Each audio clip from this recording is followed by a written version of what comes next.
The Lost Wallet, a great love story. As I walked home one freezing day, I stumbled on a wallet someone had lost in the street. I picked it up and looked inside to find some identification so I could call the owner. But the wallet contained only $3 and a crumpled letter that looked as if it had been in there for years. The envelope was worn and the only thing that was legible on it was the return address. I started to open the letter, hoping to find some clue. Then I saw the date line, 1924. The letter had been written almost 60 years ago.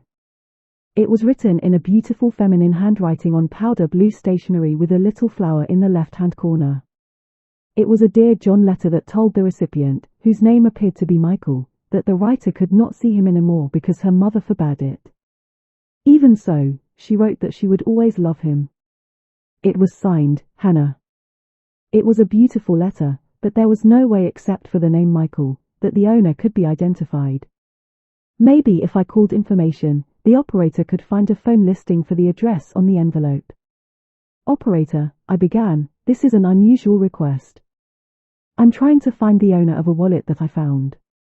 Is there any way you can tell me if there is a phone number for an address that was on an envelope in the wallet? She suggested I speak with her supervisor, who hesitated for a moment then said, well, there is a phone listing at that address, but I can't give you the number. She said, as a courtesy, she would call that number, explain my story and would ask them if they wanted her to connect me. I waited a few minutes and then she was back on the line. I have a party who will speak with you. I asked the woman on the other end of the line if she knew anyone by the name of Hannah. She gasped, oh. We bought this house from a family who had a daughter named Hannah. But that was 30 years ago. Would you know where that family could be located now? I asked. I remember that Hannah had to place her mother in a nursing home some years ago, the woman said. Maybe if you got in touch with them they might be able to track down the daughter. She gave me the name of the nursing home and I called the number. They told me the old lady had passed away some years ago, but they did have a phone number for where they thought the daughter might be living. I thanked them and phoned. The woman who answered explained that Hannah herself was now living in a nursing home. This whole thing was stupid, I thought to myself. Why was I making such a big deal over finding the owner of a wallet that had only $3 and a letter that was almost 60 years old? Nevertheless, I called the nursing home in which Hannah was supposed to be living and the man who answered the phone told me, yes, Hannah is staying with us. Even though it was already 10 p.m., I asked if I could come by to see her. Well, he said hesitatingly, if you want to take a chance, she might be in the day room watching television. I thanked him and drove over to the nursing home.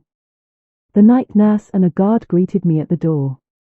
We went up to the 3rd floor of the large building. In the day room, the nurse introduced me to Hannah. She was a sweet, silver-haired old-timer with a warm smile and a twinkle in her eye. I told her about finding the wallet and showed her the letter. The second she saw the powder blue envelope with that little flower on the left, she took a deep breath and said, young man, this letter was the last contact I ever had with Michael. She looked away for a moment deep in thought and then said softly, I loved him very much. But I was only 16 at the time and my mother felt I was too young. Oh, he was so handsome. He looked like Sean Connery, the actor. Yes, she continued. Michael Goldstein was a wonderful person. If you should find him, tell him I think of him often. And, she hesitated for a moment, almost biting her lip, tell him I still love him. You know, she said smiling as tears began to well up in her eyes, I never did marry. I guess no one ever matched up to Michael. I thanked Hannah and said goodbye. I took the elevator to the 1st floor and as I stood by the door, the guard there asked, was the old lady able to help you? I told him she had given me a lead. At least I have a last name. But I think I'll let it go for a while. I spent almost the whole day trying to find the owner of this wallet. I had taken out the wallet, which was a simple brown leather case with red lacing on the side. When the guard saw it, he said, hey, wait a minute. That's Mr. Goldstein's wallet. I'd know it anywhere with that bright red lacing. He's always losing that wallet. I must have found it in the halls at least 3 times. Who's Mr. Goldstein? I asked as my hand began to shake. He's one of the old-timers on the 8th floor. That's Mike Goldstein's wallet for sure. He must have lost it on one of his walks. I thanked the guard and quickly ran back to the nurse's office. I told her what the guard had said. We went back to the elevator and got on. I prayed that Mr. Goldstein would be up. On the 8th floor, the floor nurse said, I think he's still in the day room. He likes to read at night. He's a darling old man. We went to the only room that had any lights on, and there was a man reading a book. The nurse went over to him and asked if he had lost his wallet. Mr. Goldstein looked up with surprise, put his hand in his back pocket and said, "Oh, it is missing.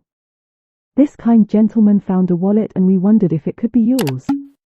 I handed Mr. Goldstein the wallet, and the second he saw it, he smiled with relief and said, "Yes, that's it. It must have dropped out of my pocket this afternoon. I want to give you a reward." "No, thank you," I said. "But I have to tell you something." I read the letter in the hope of finding out who owned the wallet. The smile on his face suddenly disappeared. "You read that letter?" "Not only did I read it, I think I know where Hannah is." He suddenly grew pale. "Hannah? You know where she is? How is she? Is she still as pretty as she was? Please, please tell me," he begged. "She's fine, just as pretty as when you knew her," I said softly. The old man smiled with anticipation and asked, "Could you tell me where she is? I want to call her tomorrow." He grabbed my hand and said, "You know something, mister?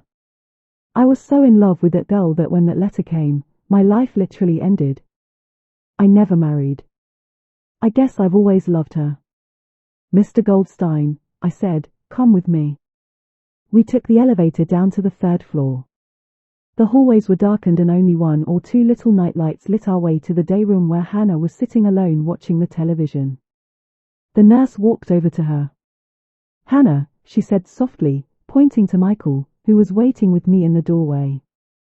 "Do you know this man?" She adjusted her glasses, looked for a moment, but didn't say a word. Michael said softly, almost in a whisper, "Hannah, it's Michael. Do you remember me?" She gasped, "Michael? I don't believe it. Michael? It's you. My Michael." He walked slowly towards her and they embraced. The nurse and I left with tears streaming down our faces.